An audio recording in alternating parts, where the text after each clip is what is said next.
Bismillahirrahmanirrahim. Assalamualaikum warahmatullahi wabarakatuh. Hamdan wa syukran lillah amma ba'd.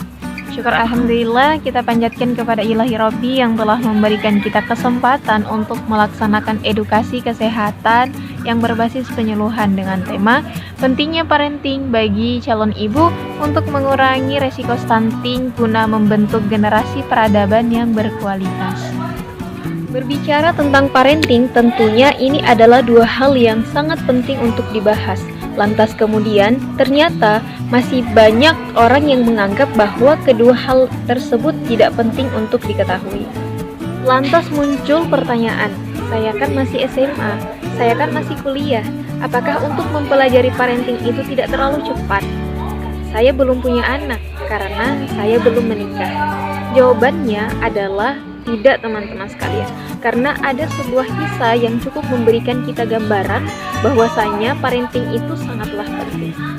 Jadi, ada orang yang baru saja mempunyai anak bertanya kepada orang yang dituakan. Ia bertanya bagaimana cara mendidik anak yang baik. Nah, orang tua tersebut balik bertanya kepadanya, "Anak kamu sudah berusia berapa tahun?" Dia menjawab, "Anak saya baru berusia 7 bulan. Refleks, orang tua tersebut langsung menjawab, "Anda sudah terlambat." Nah, tentunya orang yang bertanya tadi bingung, kenapa dia terlambat? Padahal kan anaknya baru berusia 7 bulan, bukan 17 tahun. Nah, ternyata jawaban dari bapak tersebut adalah karena cara mendidik anak itu dimulai ketika kamu memilih siapa calon pasangan kamu. Tentunya ini adalah hal yang cukup memberikan kita gambaran bahwasanya parenting itu tidak hanya dipelajari bagi mereka yang sudah mempunyai anak, bagi mereka yang sudah menikah, tetapi kita yang belum berkeluarga juga perlu untuk mempelajari parenting agar kita paham betul bagaimana mempersiapkan diri untuk menjadi madrasatul ula atau sekolah pertama bagi anak kita nantinya.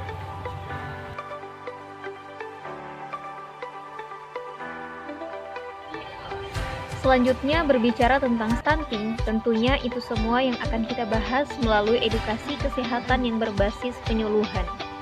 Saya, Helmi Jahamid, mahasiswa S1 Kesehatan Masyarakat Sikes Surya Global Yogyakarta yang akan mengupas apa itu stunting, bagaimana dampaknya, dan cara pencegahannya. Teman-teman sekalian, tentunya kita sudah sering banget ya mendengar kata stunting, tetapi ternyata masih ada yang belum paham apa itu stunting. Nah, jadi stunting itu adalah kekurangan gizi pada bayi di 1000 hari pertama kehidupan yang berlangsung lama dan menyebabkan terhambatnya perkembangan otak dan tumbuh kembang anak.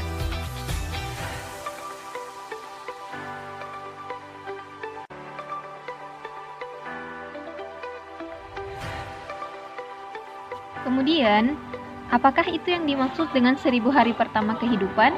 Apakah dimulai semenjak kita dilahirkan ke dunia, ataukah kita masih berada di dalam kandungan ibu kita? Nah, 1000 hari pertama kehidupan itu, teman-teman, dimulai dari bayi masih berada di dalam kandungan sampai dengan usia 2 tahun. Teman-teman perlu mengetahui bahwasanya 1000 hari pertama kehidupan ini disebut dengan periode emas. Kenapa disebut dengan periode emas? Karena pada periode ini pertumbuhan otak anak sangat cepat dan mendukung seluruh proses pertumbuhan dengan sempurna. Jika pada periode ini anak mengalami kurang gizi, maka tidak akan dapat diperbarui atau diperbaiki di masa kehidupan selanjutnya. Tentunya ini sangat mengerikan ya teman-teman sekalian. Nah, ketika anak mengalami kekurangan gizi, tentunya ia akan mengalami penurunan kecerdasan. Terus juga pertumbuhannya akan terhambat, berpotensi menjadi pendek dan lebih sering sakit, sehingga mengakibatkan ia akan sulit untuk menyerap pelajarannya.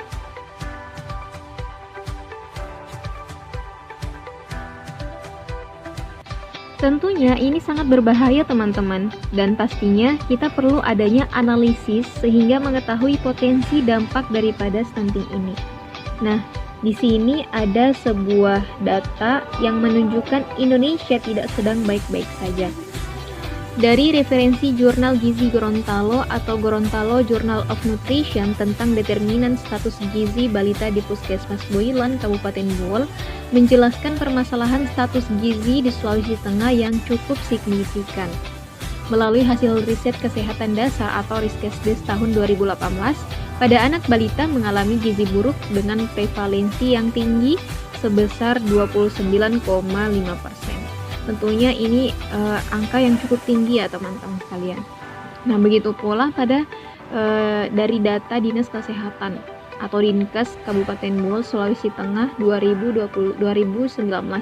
Berdasarkan data awal yang didapatkan di Puskesmas Bonobogo dengan menggunakan penelitian kuantitatif bersifat survei analitik, pendekatan cross-sectional study, didapatkan jumlah balita stunting yang ada di wilayah kerja Puskesmas Bonobogo pada tahun 2020 berjumlah 29 orang balita dari 1.129 balita.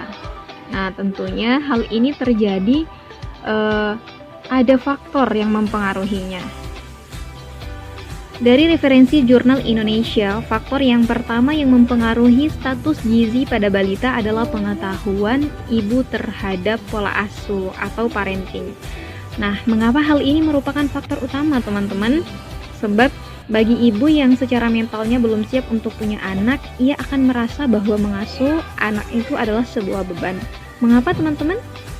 Nah, karena kebanyakan wanita yang memilih untuk menikah muda, kebanyakan dari mereka belum siap untuk menjadi seorang ibu. Karena mereka masih punya keinginan untuk bebas, untuk hangout dengan teman-temannya, untuk bisa tidak ada gangguan, tidak ada beban. Nah, pada akhirnya anaknya yang menjadi korban. Padahal anak itu adalah anugerah dan amanah terbesar yang Allah titipkan, yang seharusnya kita jaga, kita rawat, kita besarkan dengan sebaik-baik mungkin. Karena tidak semua orang mempunyai kesempatan yang sama. Tidak semua wanita mempunyai kesempatan untuk mendapatkan seorang anak.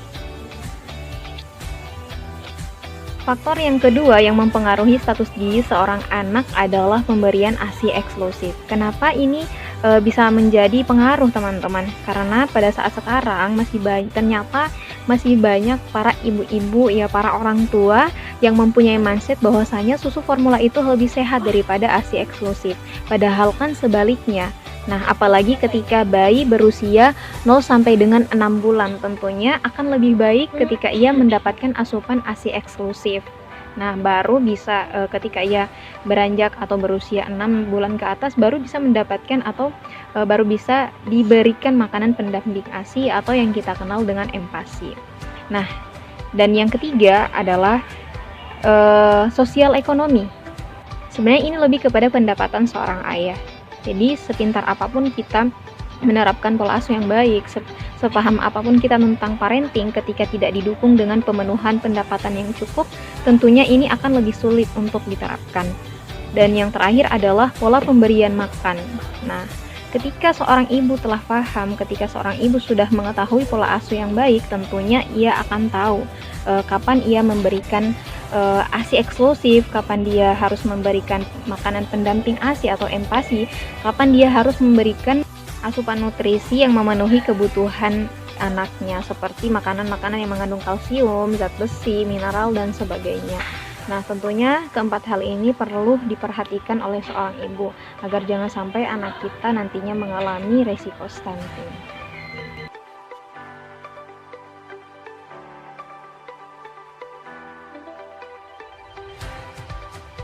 Nah, kita berpindah pada ciri-ciri stunting pada anak, teman-teman. Yang pertama adalah tanda pubertas terlambat. Tentu kita ketahui ya bahwasanya pubertas itu ditandai dengan perubahan fisik, baik itu pada laki-laki maupun pada perempuan.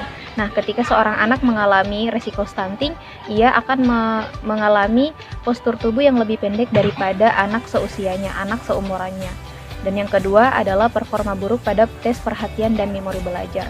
Seorang anak yang mengalami stunting, dia akan lebih sulit untuk menyerap pelajarannya. Tentu kita sebagai orang tua menginginkan anak kita itu melakukan kebermanfaatan atau bermanfaat ya, khususnya bagi agama, bagi bangsa.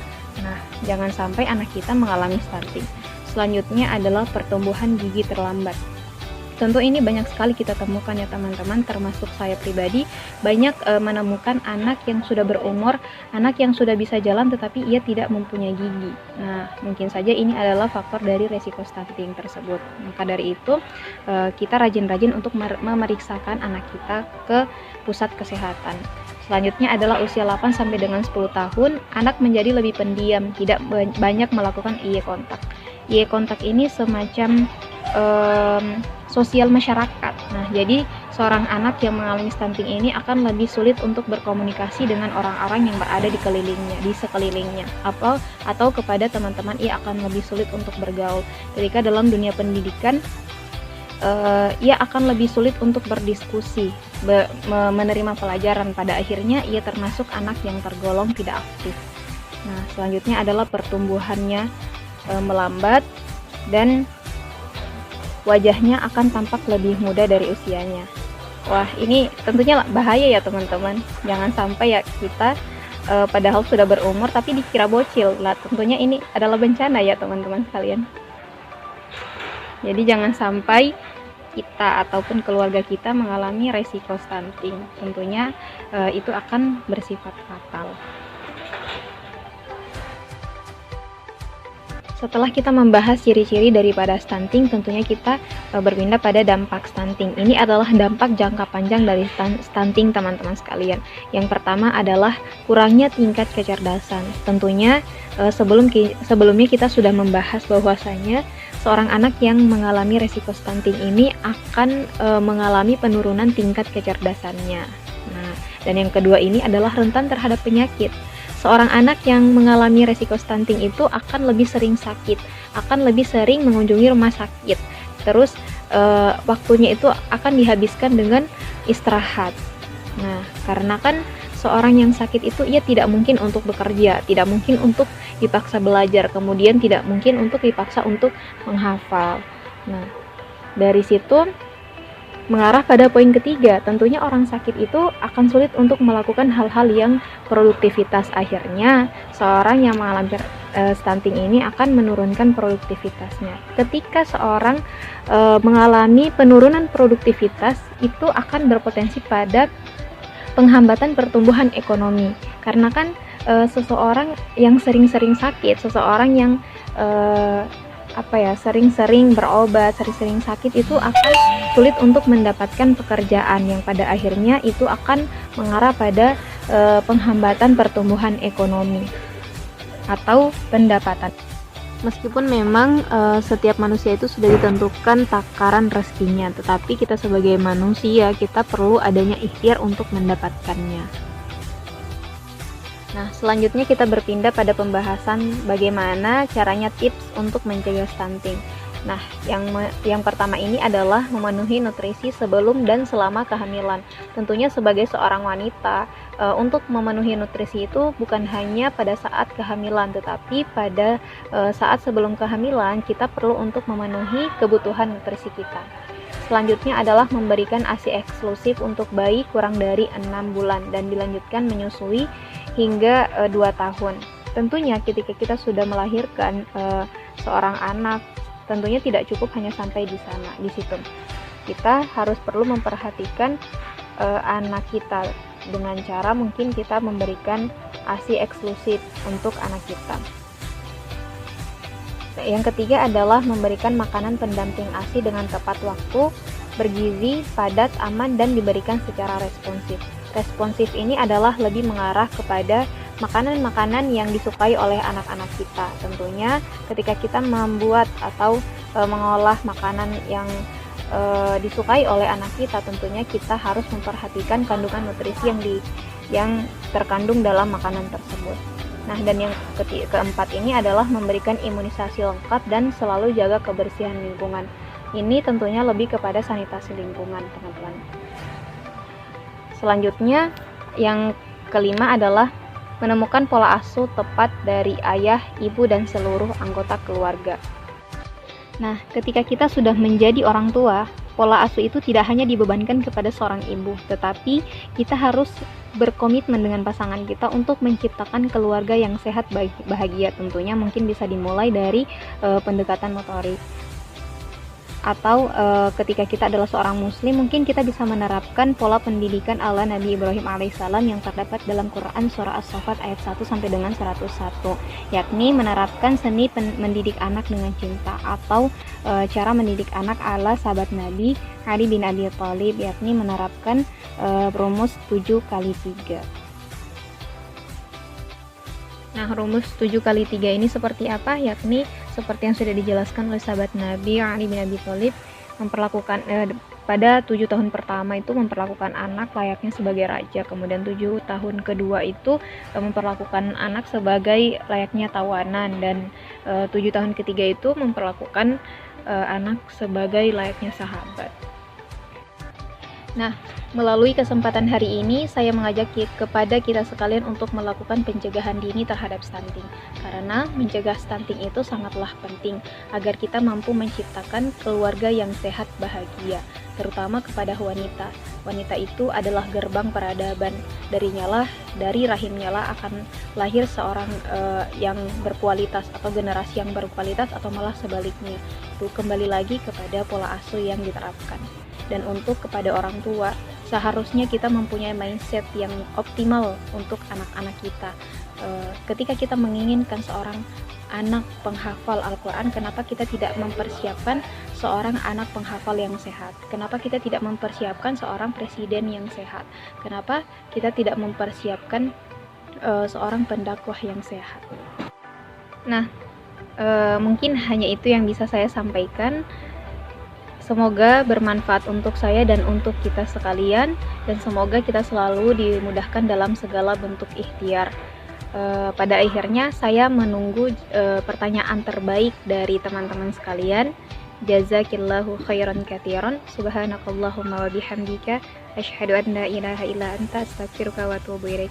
Assalamualaikum warahmatullahi wabarakatuh.